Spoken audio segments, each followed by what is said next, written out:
Awali aktivitas dan pelayanan Anda melalui renungan pagi menjadi putra dan putri Allah. Terdengar panggilan Roh untuk mengangkat salib, dan mereka yang mengangkat salib akan menemukan bahwa salib mengangkat mereka. Dituliskan oleh Ellen G. White bersama Pendeta Denny Kanajo. Selamat mendengarkan. Shalom, salam sejahtera untuk para pendengar dimanapun Anda berada saat ini. Kita berjumpa kembali dalam mendengarkan firman Tuhan melalui audio Renungan Pagi pada tanggal 28 Oktober 2021 dengan judul Dia yang Dicela Akan Diberkati. Sebelum kita melanjutkan bacaan renungan kita pada pagi hari ini, kembali saya mengajak semua para pendengar yang setia untuk berdoa bersama-sama. Bapa kami yang bersemayam di dalam takhta kerajaan sorga, terima kasih Tuhan Yesus oleh karena begitu besar kasih dan rahmat Allah di dalam hidup dan kehidupan kami. Lebih daripada itu telah menjaga dan pelihara kami sepanjang malam di dalam tidur kami. Hingga tiba di pagi hari ini kami dibangunkan dengan tubuh sehat dan segar. Sebelum kami melakukan segala tugas, aktivitas, pelayanan, pekerjaan kami sepanjang hari ini, kami rindu untuk belajar dan mendengarkan kebenaran firman Tuhan. Curahkanlah kuasa Roh Kudus-Mu kepada kami, agar kami dapat mengerti dan mempraktekannya di dalam kehidupan kami. Terima kasih Tuhan Yesus, ampuni kami Bapa, karena kami sudah berdoa hanya di dalam nama Tuhan dan Juru Selamat kami. Amin. Ayat inti kita terambil di dalam Matius 5 ayat yang ke-11, demikian firman Tuhan, berbahagialah kamu jika karena aku kamu dicela dan dianiaya dan kepadamu difitnahkan segala yang jahat. Mari kita ikuti penjelasannya. Tidak pernah ada orang yang pernah hidup di dunia ini yang difitnah lebih kejam daripada anak manusia. Dia dicemooh dan diejek karena ketaatannya yang teguh pada prinsip-prinsip hukum kudus Allah. Mereka membenci dia tanpa alasan. Namun dia berdiri dengan tenang di hadapan musuh-musuhnya, menyatakan bahwa celaan adalah bagian dari warisan orang Kristen, menasihati para pengikutnya bagaimana menghadapi panah kedengkian, meminta mereka untuk tidak jatuh karena penganiayaan. Sementara fitnah dapat mencemarkan reputasi, itu tidak dapat menodai karakter. Karakter ada dalam pemeliharaan Tuhan. Selama kita tidak menyetujui dosa, tidak ada kekuatan, baik manusia atau setan, yang dapat membawa noda pada jiwa. Seorang yang hatinya tertuju pada Tuhan akan tetap sama di saat pencobaannya yang paling menyengsarakan dan lingkungan yang paling mengecilkan hati, maupun ketika dia berada dalam kemakmuran. Ketika cahaya dan karunia Allah tampaknya ada di atasnya.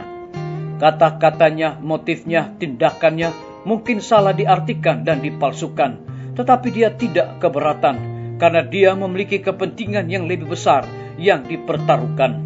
Seperti Musa, dia bertahan sebagai melihat yang tidak terlihat. Kristus mengenal semua orang yang disalahpahami dan disalah mengerti oleh manusia. Anak-anaknya sanggup menunggu dengan sabar dan percaya, tidak peduli seberapa banyak difitnah dan dihina, karena tidak ada rahasia yang tidak akan dinyatakan.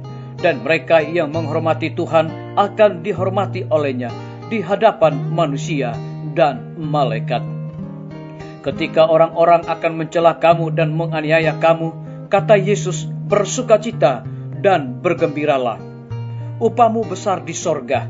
Dari mereka yang menjadi saksi bagi Kristus mengalami penganiayaan dan celaan. Sementara orang-orang mencari kebaikan duniawi, Yesus mengarahkan mereka kepada upah sorgawi. Tetapi dia tidak menempatkan semuanya dalam kehidupan yang akan datang. Hal itu dimulai di sini. Biarlah bacaan renungan kita saat ini akan menjadi berkat bagi kita semua. Mari kita tunduk kepala dan berdoa. Bapa kami yang bersemayam di dalam takhta kerajaan sorga, terima kasih karena firman Tuhan melalui audio renungan pagi pada saat ini memberikan kekuatan dan sukacita bagi kehidupan kami. Lebih daripada itu, memberikan satu penekanan penting kepada kami bahwa Kristus mengenal semua orang yang disalahpahami dan disalah mengerti oleh manusia. Anak-anaknya sanggup menunggu dengan sabar dan percaya, tidak peduli seberapa banyak difitnah dan dihina, karena tidak ada rahasia yang tidak akan dinyatakan, dan mereka yang menghormati Tuhan akan dihormati olehnya di hadapan manusia dan malaikat. Terpujilah nama Tuhan. Pada pagi hari ini hamba berdoa untuk pemerintah kami. Tuhan memberkati Bapak Presiden bersama dengan wakil, para menteri dan seluruh stafnya, Bapak Gubernur bersama dengan wakil, Bapak Wali Kota bersama wakil, Bapak Bupati bersama wakil, camat dan seluruh stafnya, kepala desa, lurah, RT, RW, dimanapun mereka berada saat ini. Tuhan lindungi pelihara mereka. Mereka sangat membutuhkan hikmat dan pengetahuan sorga agar dapat menjalankan dan mengatur roda pemerintahan di tengah-tengah pandemi dan kesukaran hidup saat sekarang ini boleh sesuai dengan amanat dan titah Tuhan. Kami menyerahkan para tim medis, dokter, perawat, bidan, dan semua para pekerja kesehatan yang ada di setiap rumah sakit, bahkan puskesmas yang ada di Indonesia.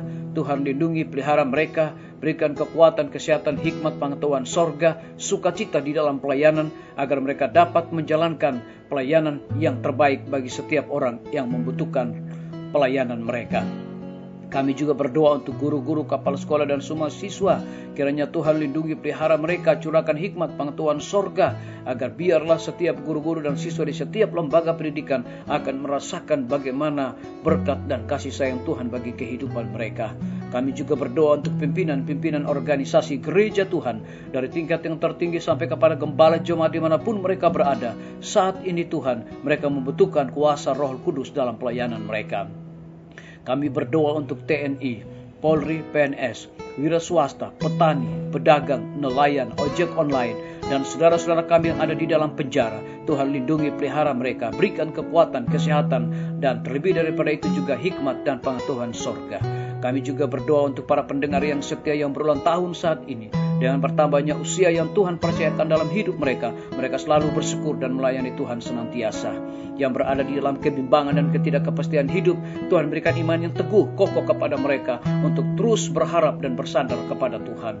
Terima kasih Tuhan Yesus, ampuni kami Bapa, karena kami sudah berdoa hanya di dalam nama Tuhan dan Juru Selamat kami.